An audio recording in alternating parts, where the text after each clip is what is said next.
Hey, I'm Anya, Realtor with Bosley Real Estate and host of Who's in My House, the Toronto Real Estate podcast with honest conversations and expert perspectives. Let's see who's in my house.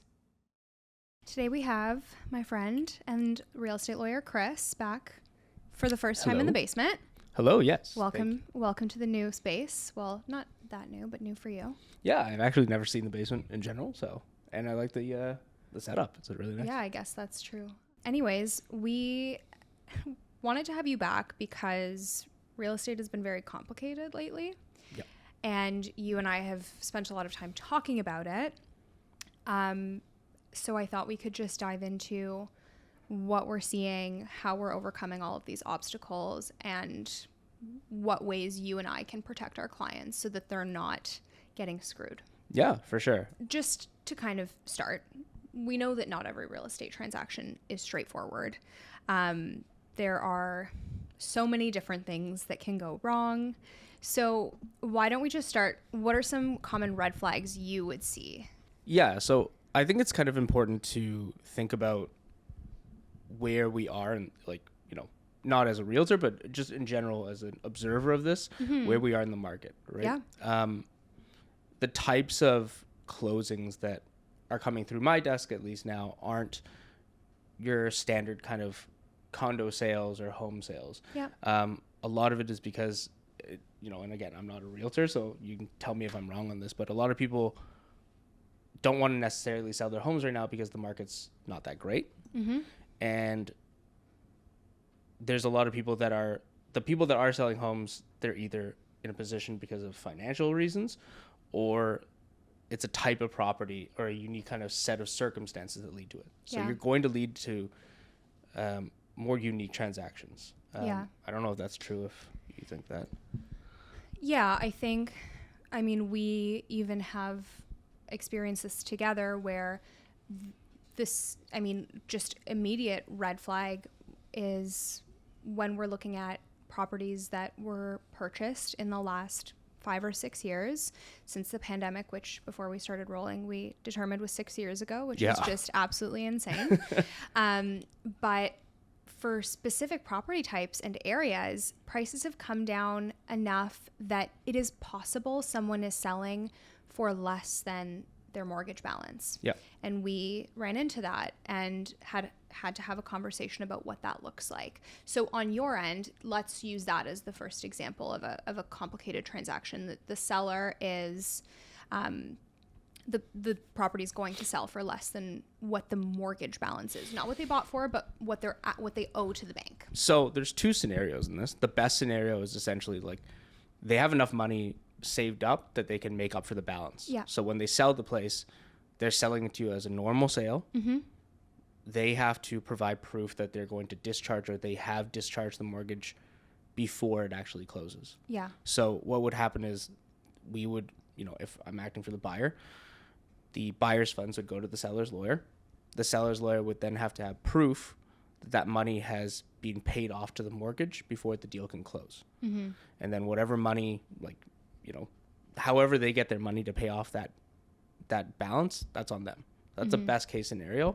That actually happens, it happens less in bad economies, right? But it does happen. It's a normal thing. Fortunately for us, that was the circumstance we dealt with, where the sellers did have the cash to cover the difference. Yep. And then on my end, whenever I see that, because usually I would, at least the realtor should be flagging this before it ever makes its way to the lawyer. But if I'm in that position, we as agents have the ability to pull all the mortgage information on the property. It costs money, but it's worthwhile to protect your clients. And so you spend something like $30 or $40 and you see all of the mortgages that are active on the property. You don't see the current balance, but you see what the mortgage was taken out at. And so if it's a condo, for example, and the mortgage is $700,000, but the list price is $675 and we're probably going to offer $650, then my job is to then communicate with the listing agent and figure out, does the seller know that they're going to have to come up with this cash difference, and is that something that they're able to do? Because the last thing we want to do is put our clients in a position where they've purchased a property and now cannot close because of the sellers. Yeah. I think that that's more pervasive across the board. Yes. Right. In terms of when a seller isn't able to pay off their mortgage balance, that more commonly, I think that what you kind of allude to in this scenario is a power of sale, right? And, you know, just to kind of go over it, a power sale essentially is when a creditor is taking the place of the seller. So it could be a private lender, it could be a third party, you know, someone that has like a construction loan or any kind of, you know, types of debt on the property. And the original seller / owner of the property can't come up with the money to pay it out. So the creditor takes that home as collateral and sells it to make up for that debt, right? Those are instances, I think, that are like, I've seen more of them now, unfortunately, since, you know, the economy is kind of, and the market's kind of slowed down, I guess. Yeah. I'm very careful about not saying like the market slowed down or anything like that, because obviously, you know. Well, I think, I mean, it's changed.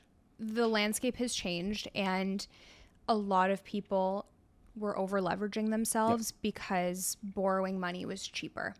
And now it is not. And they are coming to a point of realization that they cannot continue to pay all of these mortgages, multiple there. So part of what sparked this conversation and wanting to have you back on was that we have a shared client that was looking into a power of sale, and this was exactly what we were trying to determine. There were 2 mortgages registered, and it was a power of sale by the second mortgage.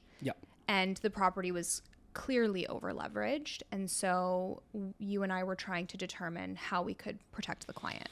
Yeah, I would say too that power sales, taking a step back, I think power sales are pretty unique in that they are billed, I guess it's advertised from like a realtor who doesn't know what they're doing, in my opinion, to say, this is a great deal. You're going to get it at a super low price. And not saying you, by the way, just to make sure. You're a good realtor.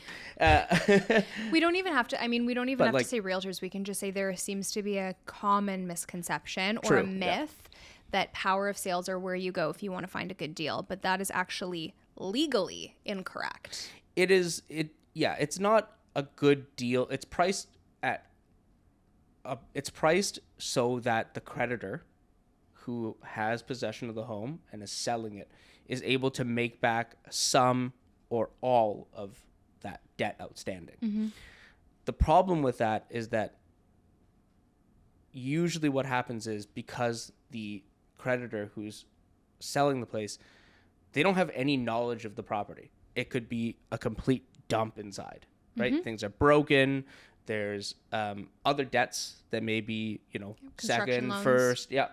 Unpaid property taxes, unpaid condo fees, all these types of things that happen. Sometimes it's even when a property was it was completely torn down, and then they built it back up, but they ran out of money to finance the building, right? That's usually another kind of instance of that. So the danger of that is, yes, technically you are getting it at what, you know, on paper would could be considered a lower price, right? But the problem is you're inheriting all these things as is. That's not necessarily true, because the lenders have a legal obligation to attempt to obtain fair market value. So you actually, like, it's interesting. You as a buyer have a better opportunity to get a property for less money if you're buying it from someone who is trying to avoid getting into a power of sale, because they're desperate to sell and they may sell for whatever. Just as an example, but the lenders have a legal obligation. So with this specific case that we were dealing with recently, they had just dropped the price, I think $500,000, and they were well overpriced to begin with. That's a crazy drop, though. I know. And we still wanted to come in a little bit lower, but the agent said, like, listen, it's not that we don't want to negotiate with you. It's that the lender legally can't take that much off the price one day after we did a $500,000 price drop, because then the borrower can come back after them and say, well, you fire sold the property. and you didn't try or attempt to obtain fair market value. So that's where a lot of people don't understand that you're actually not getting it for a steal. You're right. I think that to rephrase that better, I think that because in Toronto prices go up, and there's usually an association of bidding wars or prices kind of going way past what people believe they're worth or whatever that, terminology is. I think that implicitly in their head, they're just like, oh, this is low. Like, I'm going to get it at a good price. But realistically speaking, you're right. Like, and legally, the creditor has an obligation to find the best price possible. Now, that's also in consideration of like the timing, right, and everything else that they can factor in. Now, I guess another advantage perceived for a lot of people that are buying into power sales is that you may be able to get access to a home in an area that may typically be priced out of so in a neighborhood that, for example, the prices are going very, extremely high for sales in that area. Problem with that is that, again, you're taking on this property. Usually what happens is that the power sales, they're under very strict conditions from the creditor. Because the creditor has never lived in that property, they have no knowledge of the place, and they've probably never even stepped foot in the property. And so, I mean, that's what I wanted to talk about next too. Like the risks, and these properties are always in as-is condition. And that's for exactly what you said, because they don't know. It's not like you could be buying a perfectly good home that is in great condition and was well maintained, but it will still be in as-is condition purely because the creditor doesn't have knowledge. What are some of the worrisome clauses that you often see in power of sales? Because I'll just specify for anyone watching and listening, usually there will be a specific schedule provided by the creditor. Correct. With their clauses. Correct. Now, the number one, I wouldn't say these are the most typical ones, period. Okay? And the reason why every time I get a power of sale that comes through my desk, I have to speak to the client and say, like, we need to have a conversation almost right away. Because you may think a power sale is like, oh, like it's, a foreclosure property and all these things you hear on this from Google or from the States, right? Yeah, like, it's like super cheap. I'm just going to get it like this, blah, blah, blah. Like, that's completely not the case. There's that schedule and no one reads it. Housing reality TV from America has like ruined the Canadian perception of real estate, because it's literally no, I don't think I could go to America and facilitate a deal because it's so different.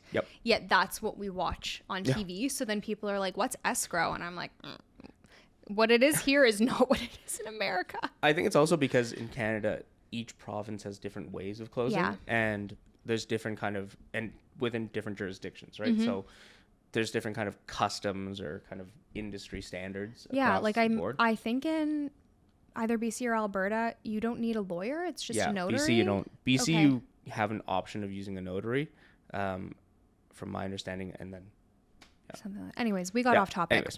Back to typical power of sale clauses. So power of sale clauses, the things that are always going to be there. Always. The number one is as is, whereas. As is, whereas essentially means that the buyer is taking on that property exactly the way that it's there on the day of closing, and exactly as they found it, when they went and did all their visits. That means if the day that you saw the first time that you saw the property, there wasn't a hole in the ceiling. The day that you get the closing, there's 4 holes in the ceiling. And the house is toppled over. Toppled over. That's in termite infestations. Too bad, so sad. It doesn't matter. It's as is, where is. Okay. The danger of that, obviously, is that you are taking on this property not only for the potential physical defects of this property itself, but also the building and zoning noncompliance.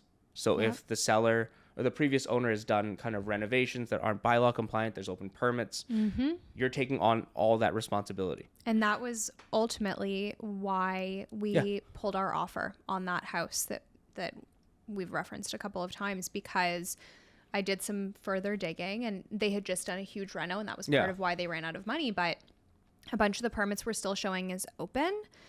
And I called the agent and he was like, well, they're closed, because then why would there be tenants living there? And I was like, I don't know, but they're showing on the city website as open, and he was trying to encourage us to just move forward with a conditional offer on due diligence.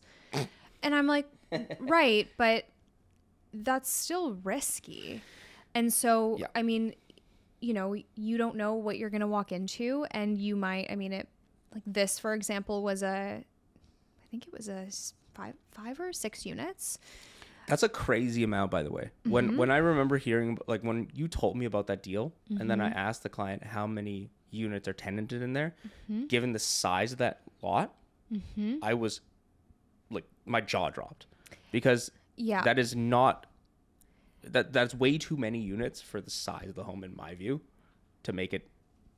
Well, like, it's just a nightmare to handle. But the kind of worry that the client had and that I had was, if we were to move forward and then they get reported for non-compliance, that's all going to be their problem, and they have no legal repercussions. Yep. And because it's a power of sale, we can't get the information from the owner of what was actually done, what permits were, you know, if they were attempted to be closed, what happened, because the creditor, again, has no knowledge. Yep.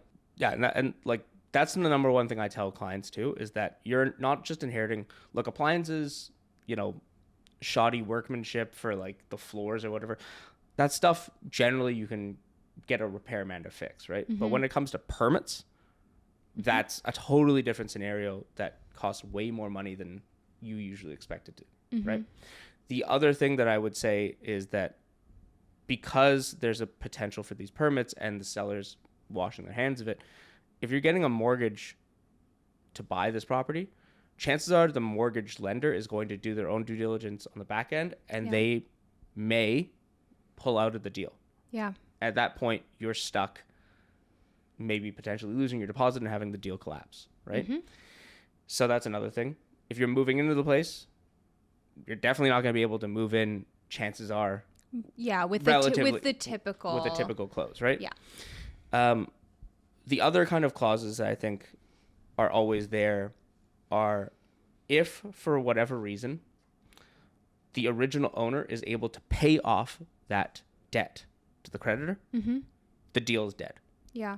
And the buyer just gets a return of their deposit.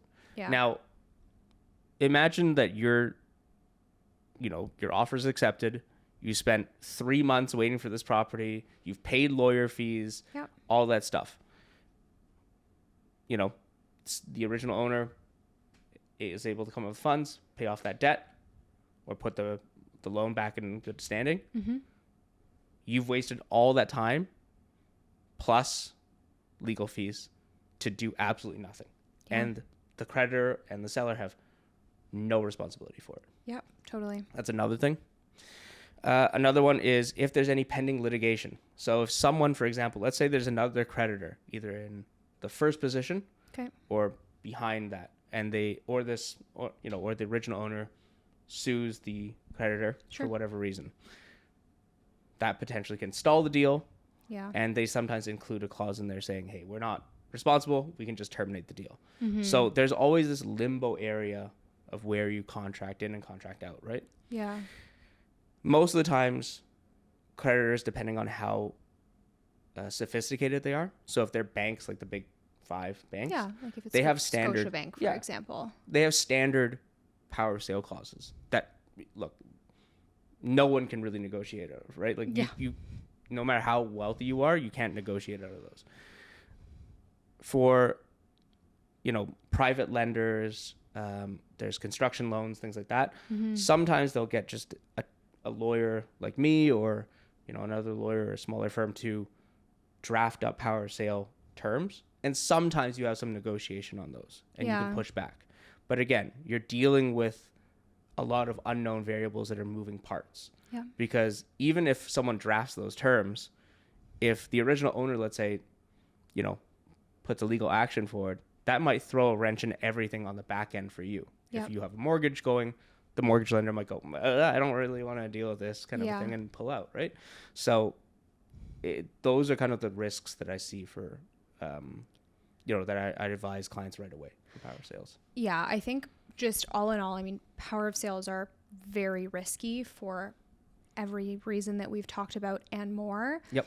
And are really unless it's a very unique circumstance, not something I would ever suggest to an inexperienced home buyer. Exactly. If you're a first-time home buyer, this is not the direction you want to take.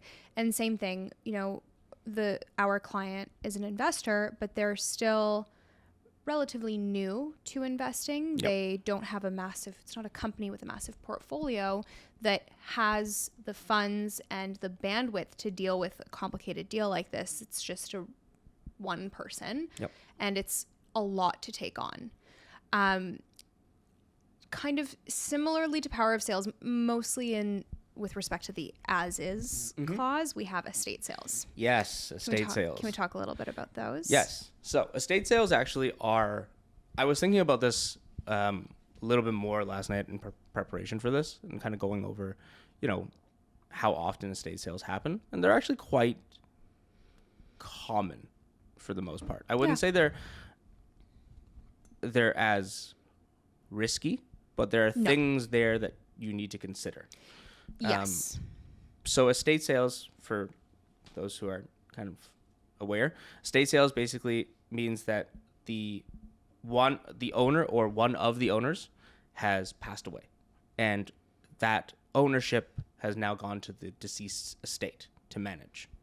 In order for their estate to sell or deal in the property, they first need to have proof that the owner is dead, right? Usually with a death certificate. And 2, they have to have authorization to deal with that property.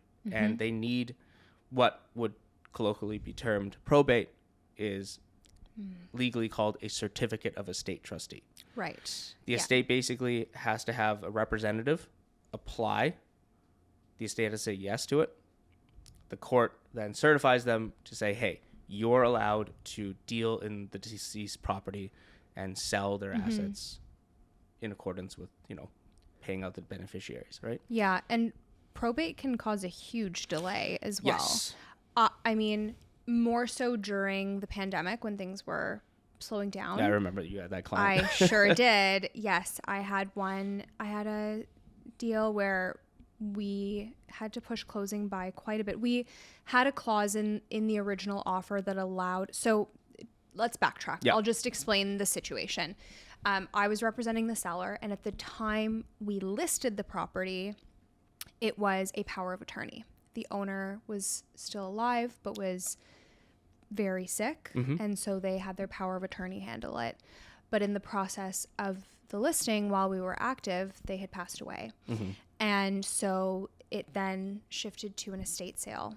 And often people will wait until they've received probate to list because it can be a delay, but this was a very unique circumstance. So we had to sell the property under the guise that we are waiting for probate, and you can't close without probate. So to protect my clients, I had a clause in there that allowed us to extend closing, you know, giving with X amount of notice if we didn't get probate. And it was quite the struggle, and it required me going and standing in line outside of whatever on University, and then and then everyone and then they open the doors and everyone runs inside. And thankfully no one was actually going to where I was going, and thankfully the certificate was ready that day for me to pick up. But I had called and had to go down to the probate office several times, and it took months. And so that's something to be aware of if you are looking at purchasing an estate sale. Knowing whether or not they've received probate is so important, because if they haven't, you cannot close and your closing will be delayed. Exactly that. So I didn't know that you actually lined up outside of the court. Absolutely, which is I did. A wildly generous thing. Well, the thing was, speaks to, you know, good quality realtor. I mean, the lawyer was like, I don't have time to do it, so if you want to do it, you're welcome to. And I was like, well, I need to do it. Someone needs to do it, so it's gonna be me, I guess. the things I've done. Yeah. Also, like, lawyers can hire someone to do that, but anyways, that is beyond the point. Yeah. No. Again, neither here nor there. This was many years ago. Yeah. So that's the first thing I see that's a red flag. Yeah. When it comes through the door, is if it's not a realtor that I've worked with, and it's a client that comes in and says, hey, like I'm buying this place as an estate sale. I go, has your realtor asked whether or not a certificate of estate trustee has been granted? And if they don't know what that means, I say, does the seller have probate? And if they say, I don't know, then you have to ask your realtor. Yeah. Okay. That's the first kind of not red flag, but like concerning point, is that if the realtor, neither the listing agent or the buyer's realtor has even inquired about that and made that into a term in the schedules. Oh my God. Okay. The second thing is also just that most of the time, this is a bit of old school and a bit of an overkill, but having a death certificate, a proof of death certificate that the seller's lawyer is going to provide or has, and they sign like a statement saying that, because then it gives extra proof that it's not just like and that's something that would be dealt with on the lawyer side, not through the realtor. Okay. Less and less of that's becoming something that they need. Well, I was going to say no one's ever given me a copy of the death certificate. It's more just like to certify it. Depends on what you're asking for, right? Yeah. But that's the number one thing, is the delay. In different jurisdictions, depending on where you apply for probate, it takes longer. So obviously in the city of Toronto, it's going to take months, as opposed to, I don't know, if you go out to like, Oshawa or Barrie or something, it might, because the population there is less, it's a faster processing time. Yeah. Right. Generally, if you're looking at getting probate here in Ontario, in Toronto, I would say generously like 2 to 6 months. Depends on the situation, right? Totally. I think that in my case, it ended up being something like 4, and it was only fast because I called them like every day. And begged. For them to do it quickly. So going into this, I think that estate sales, again, very similar to a power of sale in that the estate and the people managing the estate have little to no knowledge of what's inside that home and the state of the home. Now, obviously, even if it's small families and, it's someone in the family that's representing the deceased, they've been in their house and visited, they don't actually know what's in the place, right? Or like what the condition of the appliances are. So again, everything is as is. Yeah. And I mean, with those cases, usually with estate sales, the property is actually fine. It's only as is because of the lack of information. And sometimes people seem a little bit confused by that. And then I was explaining it to one of my clients, and I was like, think about it this way. If you had to sell your parents' property tomorrow, could you tell me anything that they've done in the house, and if anything is actually like legitimate? And they were like, absolutely not. I have no idea. And even if it's your childhood home, you don't know. But with estate sales, that is definitely, you should expect it to be an as-is condition. But that is a little bit, it's less risky for the most part, because you can assume that the person that passed away was living in the place. Yeah, it bears the same risk in that if something were to happen and the house toppled over before closing, there's not much that you can do. But generally, those properties aren't in as-is condition because the owners ran out of money and couldn't finish renovations or finish renovations cheaply and worries about permits. It's more so just that the people managing the estate don't know what's going on. Yeah. There's obviously caveats to that, right? If the deceased is selling this as an investment property, or if it's tenanted. Yeah, then that's a completely different story. Or for example, like you're the representative of your like family's estate, and your family you knew was a mess, right? Like then obviously there's things that you kind of know and there's knowledge of that. But for the most part, I would say estate sales are fairly straightforward, in that you just need to get over the hump that A, the delay, and B, potential delay, and B, the as is clause. Yeah. Now, as is usually speaking to the condition of the property, not to the unpaid debts. Correct. So, for example, they won't have a carve-out provision for saying, hey, if there's any unpaid property taxes or unpaid condo fees or the mortgage, right? Estate has to discharge the debts of the deceased. Yes. And as a result of that, they have to get rid of, from the sale proceeds, they have to use that to pay out the existing mortgages and the existing condo fees. So I think that's something not a lot of people are aware of, is if you were to inherit a property, or you are kind of the executor of an estate, you're inheriting all of that person's debt as well. Yeah. So an executor is, or not the executor, what's the word I always forget? Trustee. Estate Thank trustee. you. Yeah, it's the same thing. The same thing. Okay. It's just like, it's an antiquated term that The we just got executor rid of. is, I should remember this from my will. So an executor essentially is the person, or an estate trustee is the manager of the estate.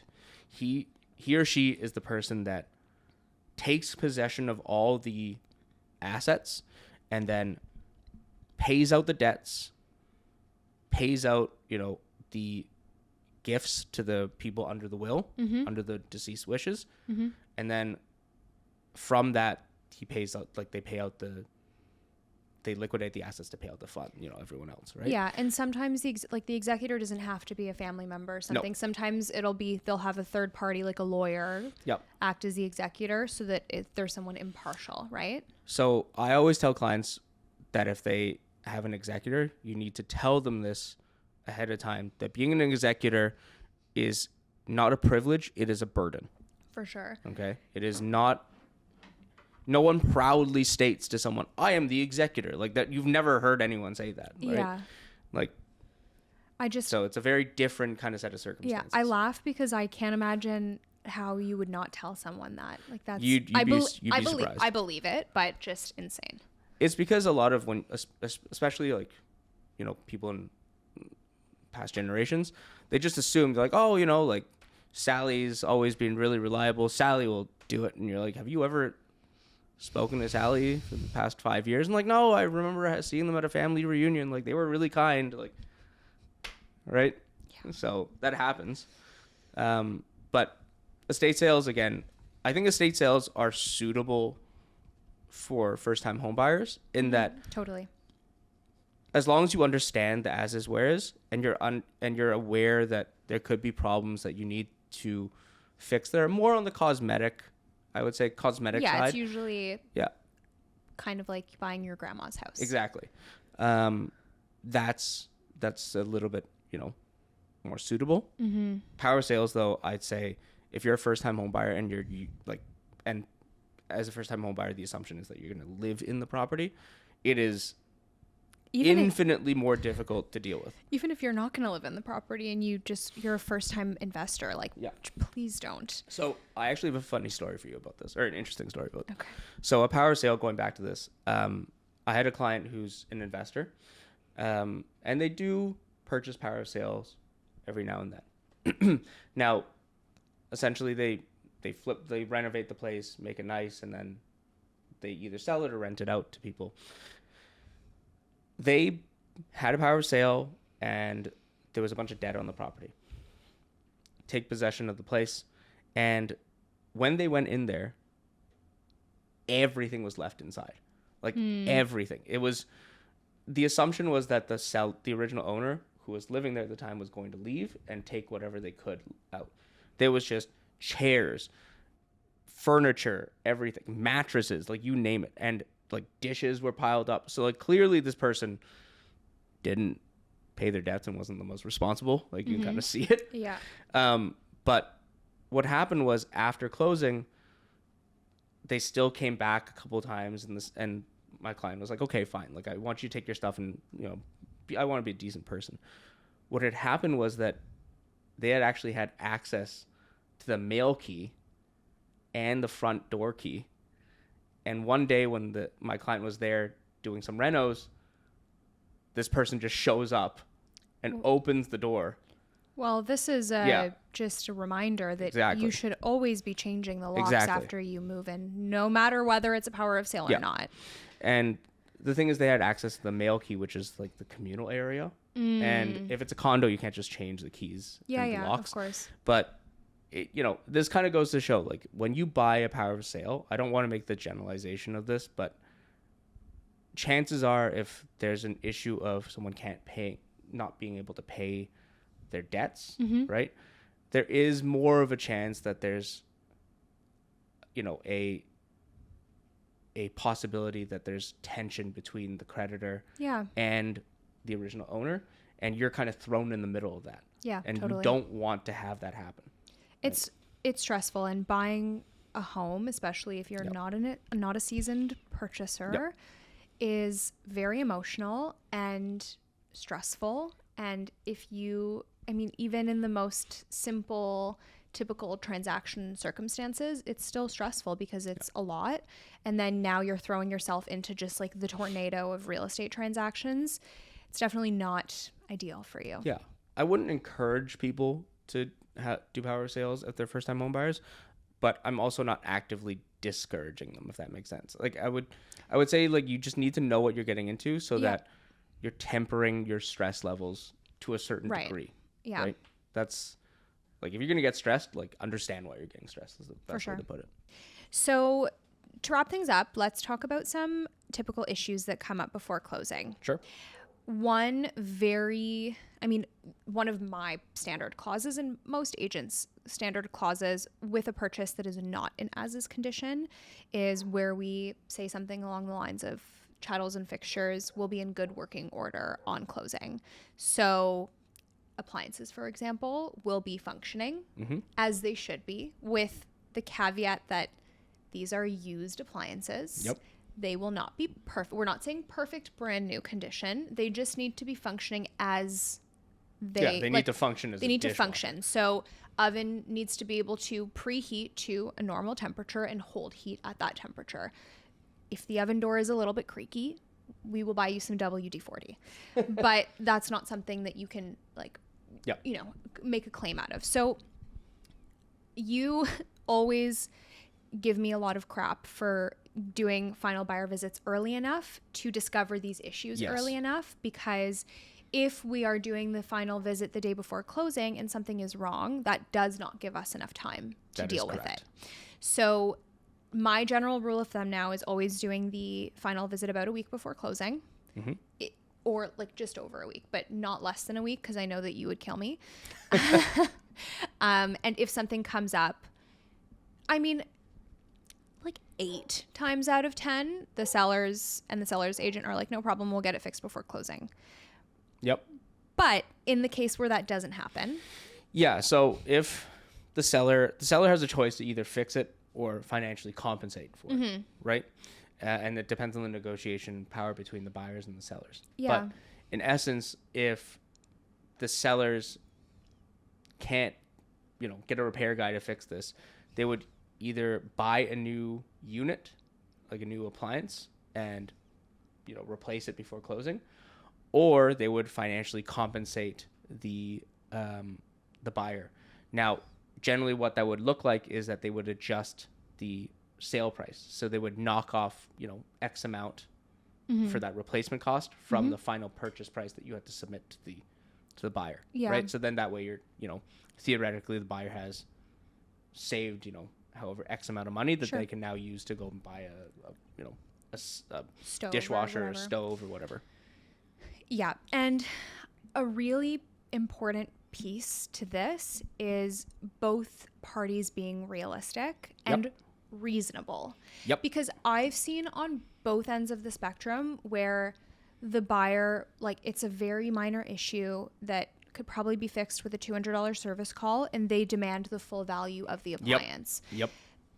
And then will threaten to not close over that. Can you do that? So, no, you cannot.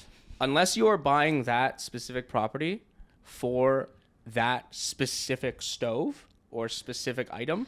Yeah, like you're buying a house that they imported a $30,000 stove from Italy. Yeah. And that was like the draw to the house. But if it's like no offense to Samsung, but like a stove you can buy at Home Depot. Yeah.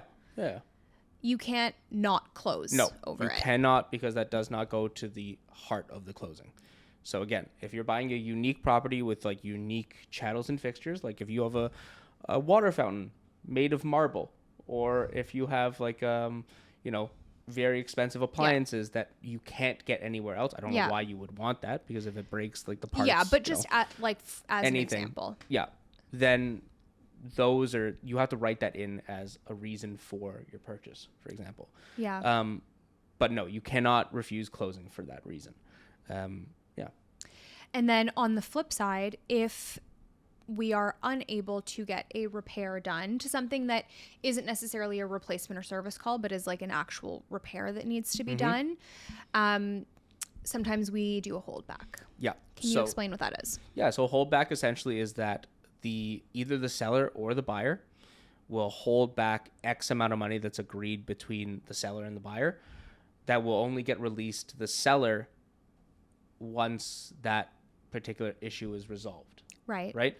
It doesn't necessarily even have to go to chattels and fixtures. It can go to if there's condo fees that haven't been paid for the unit and the property manager hasn't responded, right? So you need clarification on whether or not that month's condo fees have been paid off by the seller already. We hold back X amount of money. And I think I know where you're going with the next question, is that what happens if the sellers refuse to do a holdback or refuse to do anything? Like, there's problems with like the washer dryer. Buyer makes a note of it and says, hey, and the seller's like, I don't care. Take me to court. Yeah. You can make a claim against the sellers, but in most cases, the seller does they weigh the risks, the costs and risks of it, and they go, okay, it's going to cost you X amount of money to hire a lawyer and all this time wasted to go and sue me. Try me, kind of a thing. And that's really like shitty. It's awful. And no one wants to end up in that position on the buy side. I had clients that recently were in a situation like that where the sellers are they were aloof. They didn't know anything that was going on in the property. There was a gas stove that was not properly venting and no carbon monoxide detector in the home. I had a client that had the gas stove didn't even have the pilot light. So the guy was lighting a match on it. Well, and they refused to replace it. Yeah. And I mean, and this is not to scare people. Like 90% of these transactions, we can resolve these issues without escalation. Often the realtors can resolve it without needing to involve lawyers, because usually once you get lawyers involved, everyone gets very hostile and very stressed. But often we can resolve it without needing to escalate to lawyers. Sometimes we need to pass it along to the lawyer, especially in a situation like we dealt with recently with the cooktop, where we were just approaching closing and the sellers weren't able to sort it out.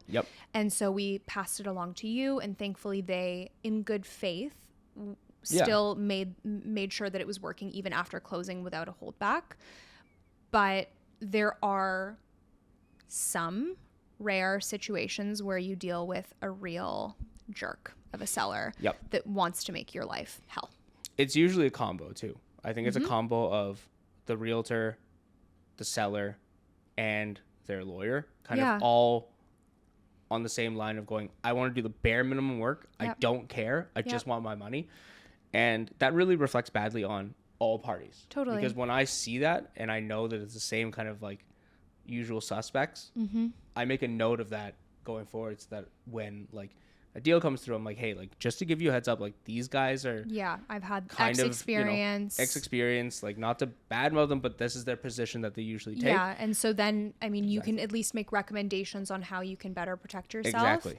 But it is, I think, a really big part of it, to go back to what you said, is setting proper expectations with the clients. So letting them know, if you're a listing agent, letting your seller know, hey, if something goes wrong before closing, let me know, because we need to deal with it. And one of my clients were really lucky, because the hot water tank blew before closing. We didn't even know, but the seller had just replaced it, and they told us. They were like, hey, just a heads up, hot water tank broke, so we replaced it. Like, free hot water tank for them. Great. That is generally what you run into, especially when you are dealing with professionals on the other side, who are explaining to their clients, both to the buyers, that it's not going to be perfect and it just needs to be functioning, and this is what you can expect if this problem happens, not $10,000 because the stove isn't working and it's just a regular stove. And then on the flip side, really explaining to the sellers, if something goes wrong, you need to deal with it and you need to tell me. Exactly. And I will say too, like, 99% of the people that we've worked with, or that even I've individually had clients, and, they're reasonable, right? They're like, okay, like, we'll replace it, right? What they think is a fair value. Now, what you think is a fair value versus what someone else does is a different story. But there's the willingness to do that. It's very rare, but it does come up. Yeah. Okay, so one final question before we Sure. wrap up. What happens if something goes wrong after closing? So it depends on how long after closing and what the issue is. Example, a week after closing, hot water tank stops working, Okay. but was working for the week. Yeah. So once it's closed, the rule of thumb usually is that it's out of my control. Yeah. Right? It's like if you buy a car and off the lot, you know, You crash it. Well, I wouldn't say you crash it like the Just kidding. like the the radial brakes or whatever, right? Yeah. If it's not covered by warranty, the Yeah. dealership doesn't have a problem. It's like, it's not my problem. Use the warranty. Yeah. Right? It's the same thing. You're buying this. I always say you're buying a gently used property. Yeah. Right? And there's always that issue of these things happening. That is an unfortunate part of homeownership too. It really sucks that things break, and sometimes the timing is really awful. Yep. And sometimes it happens a week after closing, and it sucks. Like my hot water tank broke maybe a month after closing, and it wasn't their fault. Hot water tank broke. It is what it is, but it sucks when it happens so soon after, because I'm sure part of you is like, if it broke before, then it wouldn't have been my problem. Yeah. I like for mine, my microwave didn't work. Yeah. And now it's been 2 years now, but my dishwasher, which I was never even a fan of in the first place. It's 2 years. Yeah. Now it's just your home. Yeah, now it's just my home. I was like- hoping that dishwasher though, I've never liked it from start to finish. I was hoping that thing would break before I closed on the deal. So I guess to summarize, in the majority of circumstances, if something goes wrong after closing, it is unfortunately your problem as the homeowner. Yes. It depends on what it is, but for the most part, if it's appliances or Yeah. normal wear and tear, Yeah. that is completely, Yeah. at first glance, your responsibility. And your Yeah. job. And when in doubt, call your realtor or your lawyer if you Yep. just want to know, but don't expect anything. Yeah. Like you and I are both very willing and happy to speak with our clients after closing Yep. if something goes wrong and they need advice. But, just because we're willing to speak with them doesn't necessarily mean it's going to be the outcome that they want. Yeah. I did want to ask you actually about the home visit thing. How Okay. many home visits is standard now from offer till closing? I always do 3. Okay, good. If it was a longer closing, like an atypically long closing, Yeah. 6 months or something, maybe I would do more. But anything under or around 3 months, which is kind of Yeah. on the longer end of what we see for an average transaction, I'll do 3. Okay. The reason why I asked that is because you're right. I always recommend 3 to 5 days before closing do your final home visit. I would also say that every time you do a home visit to check the appliances, and I would say if you're really worried and don't trust the seller, the listing agent for whatever reason, to take a video of its Always. condition each time you do the visit. Right. The reason then is that the seller can't come back and say, "Oh, well, you saw it like twice before, like it wasn't working." How do you have proof? Yeah. Each time you have proof. Yeah, totally. But yeah. Okay. Well, thank you so much for coming back. Thank you for having me and again. for talking all about the complications. I hope we didn't scare anyone, because really we are talking about a small percentage of transactions, and generally things go smoothly, especially when you have the right team in your corner, Yep. which we try to be. Yeah. But I hope that people got something out of this. Yeah. I think that it's more about educating the buyer Absolutely. so that you know what kind of transactions are coming up and Yeah. you know what questions to ask. Yeah, totally. Well, thank you for having me.